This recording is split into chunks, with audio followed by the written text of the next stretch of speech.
I conducted investigations in the Title 18, the Criminal Code, the U.S. Criminal Code. And in there, the statutes and the regulations are very specific as to what's violating the statute. In the Internal Revenue Code, Title 26, there's nothing specific in there. I mean, even the FBI feared the IRS. You have to understand that an agency which will unlawfully impose a tax that doesn't exist is not going to care. If we, the people, don't know what our rights are, they're not going to tell us. If Americans just learned that the IRS was actually knowingly deceiving them, that would be enough for them to rise up and put a stop to it. This small booklet includes the Constitution of the United States, the Bill of Rights, the Declaration of Independence. This is a document that every citizen should read. It's a document which freed an entire nation.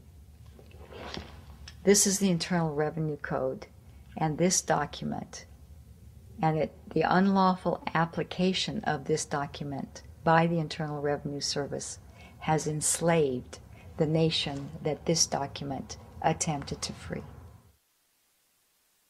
I was very impressed with the people in the tax honesty movement. They weren't kooks. They were highly intelligent, well-researched, and very genuine. I was wondering why I never heard about all these Supreme Court decisions in the media. So I really wanted the IRS's point of view, because to get the true story, it was imperative I hear both sides. I kept wishing Anthony Burke would call me back. He seemed like an honest man. I then proceeded to call my message machine. Hi, this message is for Aaron Russo. This is Anthony Burke at the Internal Revenue Service. Let me suggest some people that you might want to think about talking to. One would be Don Alexander, who's a former commissioner who's here in town in Washington. Another would be Sheldon Cohen, who is both a former commissioner and former chief counsel. All those guys, I think, can answer your question about, where in the tax law it says that you have to pay taxes. Wow, good news, I thought. So I called Sheldon Cohen because he used to be the IRS commissioner. He wrote the tax code, and he was also general counsel to the IRS. He is a true expert, and I couldn't find a better person to answer my questions. He graciously agreed to my interview. The reason I'm doing this documentary is because there are many people in America today who believe that there's no law that requires them to pay an income tax or file a 1040. And there are many people going to jail for it, fighting over it. The Internal Revenue Code is authorized by the 16th Amendment. I think it should be clarified. I think government should be transparent to the people. Why doesn't the IRS commissioner sit down with them and just explain it in clear English? Why? I don't think they really care. I think they're just playing word games. You don't think they're sincere people? No, I don't think they're sincere people. What does voluntary compliance mean? And why does the IRS code say it's voluntary to comply, not mandatory? That's a word euphemism we use. We use voluntary compliance when we talk about traffic signals. Most people, at 2 o'clock in the morning, do you stop at a red light? Yeah. Is there a cop there? Well, sometimes I don't. Well, I do, and most of us do. Most of us do. Right. But that's voluntary compliance. That was a complete perversion of logic. Traffic laws state that it is mandatory to stop at a red light. The IRS code says it's voluntary to comply. Mandatory and voluntary are the complete opposite of each other. Yet he wants us to believe that they mean the same thing.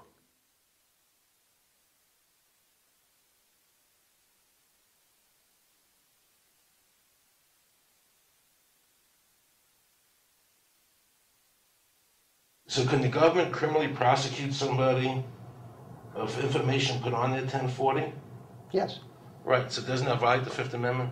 No. But the Fifth Amendment says I don't have to do anything that incriminates myself. Well, it doesn't incriminate you to put your income down. But you said before I could be put in jail for it. The commissioner wants us to believe that although the IRS demands that you fill out the 1040 and you can go to jail for it, that they are not violating your Fifth Amendment rights of self-incrimination. That is absurd. Isn't it true that the word income is not defined anywhere in the Internal Revenue Code?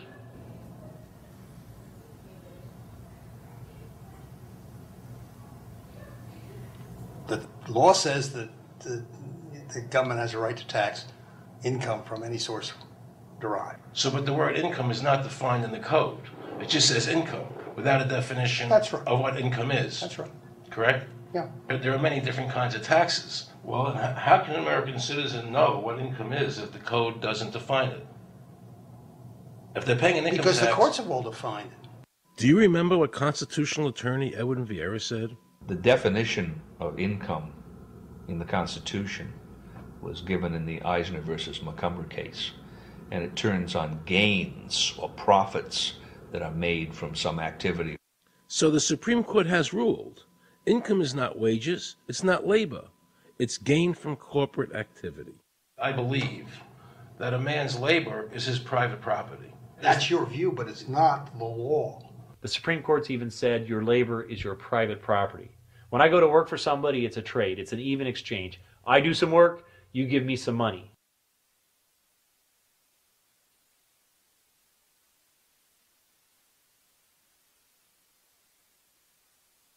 In 1916, we had the Bruce-Shaber case and the Stanton case.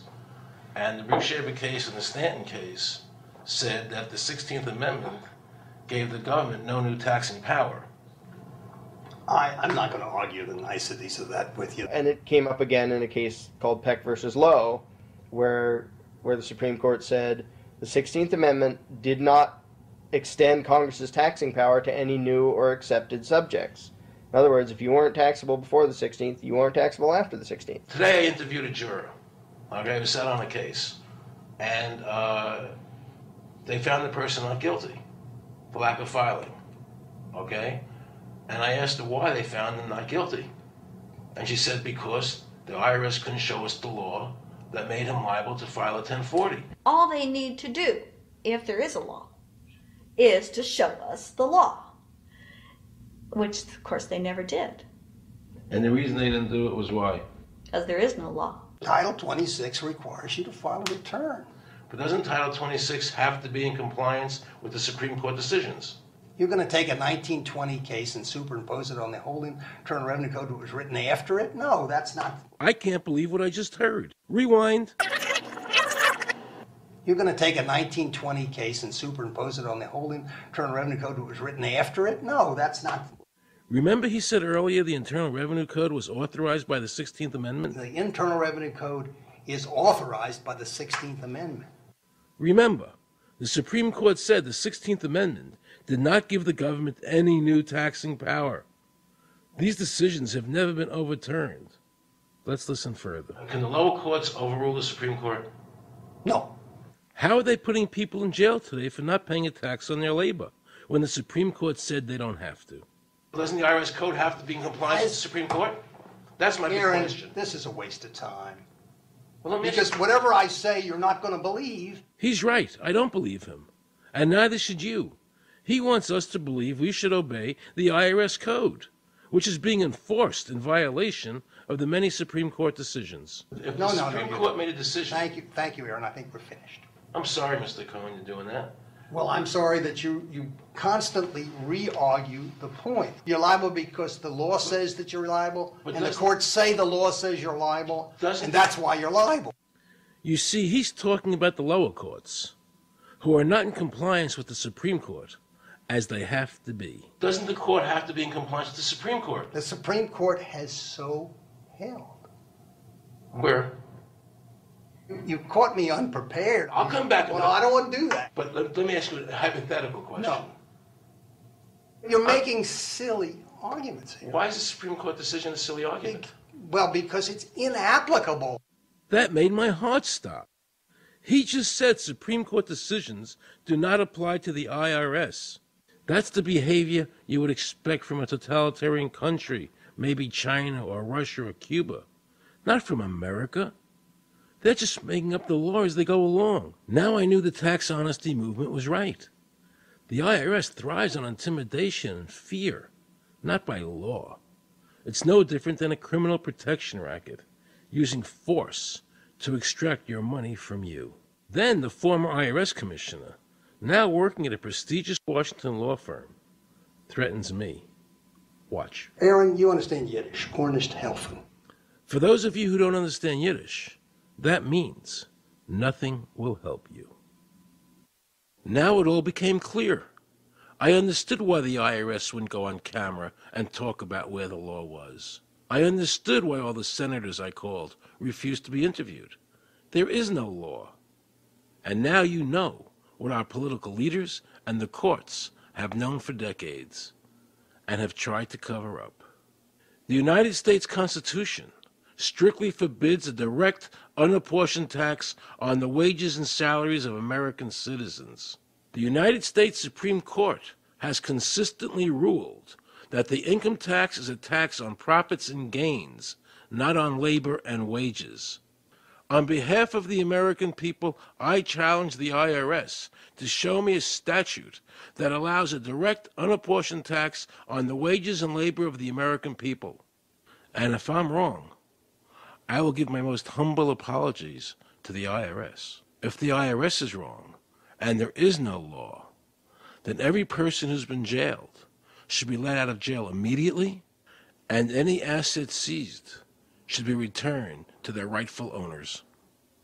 If this is a nation of laws and a free country, then the IRS should show the law to the American people.